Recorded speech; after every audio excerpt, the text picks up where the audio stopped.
Hi guys, today I'm going to talk to you about cryptocurrency. I'm going to give you a really simple high-level overview of what it is. I'm going to try and keep it clear, simple, none of that technical jargon that confuses pretty much everyone. I'm also going to talk about the underlying technology, what value it offers, the current issues which people are trying to work through at the moment. I'm going to talk about why I believe it has a future and other people believe it has a future, and also a few tips about what you should think about before you're actually investing.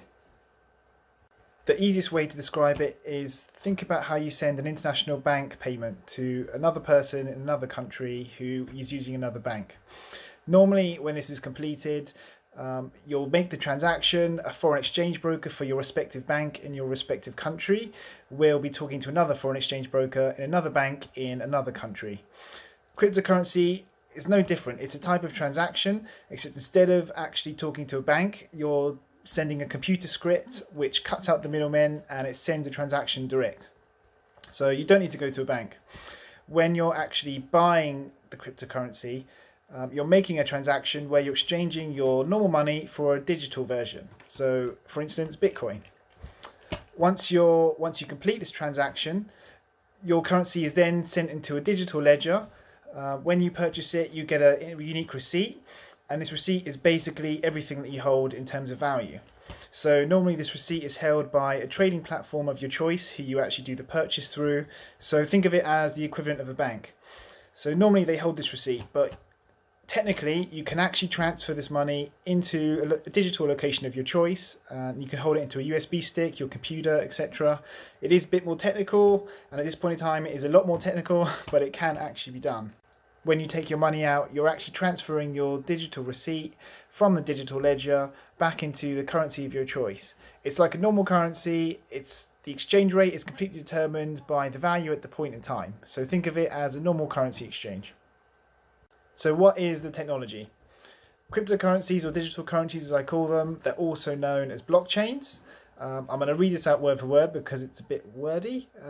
So a blockchain is, in the simplest terms, a time-stamped series of unchangeable, immutable records of data that are managed by a cluster of computers not owned by a single entity. So in a nutshell, it's a ledger, which is basically a list of transactions, which is known as a block that builds on itself and grows. So it's basically an accounting book that keeps getting bigger and bigger, and it's dictated by a set of rules. I mean, that's really important to know. The rules basically make it unique. As these cryptocurrencies are decentralized, you get miners, who are the people who actually complete these transactions. They actually solve a lot of algorithms and do a lot of clever stuff. They pretty much control the ledger, or the blocks as you like to call them, and do all the techie stuff, so you don't have to think about any of it. In terms of security with these currencies, it's pretty much near impossible to be hacked as far as I'm aware. I mean, there is a chance that you could technically guess a transaction, and I'm going to try and add the odds to the bottom of the screen now, but I'm not a great editor, so bear with me if it doesn't look great. But pretty much it's nearly impossible to be hacked with current technology. So what value do cryptocurrencies have? Like normal currencies, they're dictated by supply and demand. I mean, one of the most important things to know is that their inherent value is not dictated by the geographical economic regions. So normal currencies are usually dictated by the strength of the economy of that country. Cryptocurrencies aren't like that. So why do people use them, and why do people like it? As miners are decentralized, essentially you're taking money away from banks and the rich guys, and a lot of people pretty much like that idea. What are the current issues? Adoptability, it's limited to what trading platforms you can use and trade them in. I mean, you'll actually find that some governments have banned cryptocurrencies because they're worried and they're not sure what impact it will have in the long term. I'll use an example, but don't quote me on this because it's off the top of my head. Last year, South Korea banned, I think it was Litecoin, and pretty much the coin pretty much crashed in terms of value overnight. And it pretty much came down to the fact that so many people in the country were investing all their money and life savings into this. And the government pretty much completely dictated the price. I mean, obviously things go up and down, but it's at a point where it's quite volatile in that respect. Also, you'll find the actual efficiency of the way the cryptocurrencies are working at the moment is due to the fact that you need a lot of technical IT kit to do this. It's hundreds of thousands of pounds or dollars to actually set up a data center to be able to do this. I'm sure it's not called a data center, it'll be something called much more technical than that. But pretty much it comes down to the fact that energy cooling for these systems is extremely expensive.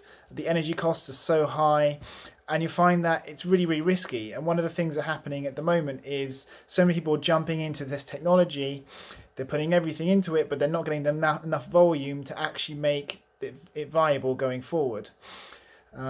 One of the reasons as well that it's actually volatile is the fact that people aren't sure if it's investment or a currency. So you get a lot of speculative investors. Other people are actually using it just to transfer money because it's cheaper and quicker than using a bank. Another thing is the anonymity. I think I've pronounced that right. So really, because the transactions are anonymous, it's really, really difficult to actually regulate at the moment, because there's such a big technology jump from the existing infrastructure that they're not sure quite how to do it, and actually trying to monitor this technology does incur a lot of inherent risks. One of the things is, because a lot of criminals are using this to actually launder money, that's one of the issues, is why it's being flagged a lot, because people associate it with a negative impact, when the reality is regulators need to catch up with the technology going forward. So why do cryptocurrencies have a future? Well, to begin with, banks and corporate companies are actually investing in this technology, so they do see value in it. For instance, JP Morgan actually created their own cryptocurrency called the JPM coin. Prominent businesses, I'm going to use a lot of American examples here, such as Dish Network, Microsoft Store, Subway, Overstock. They actually allow you to pay in Bitcoin. And the fact that a lot of these digital currencies, in particular Bitcoin, has actually been listed on the derivatives market, which pretty much speaks a lot of volume in terms of its legitimate presence going forward.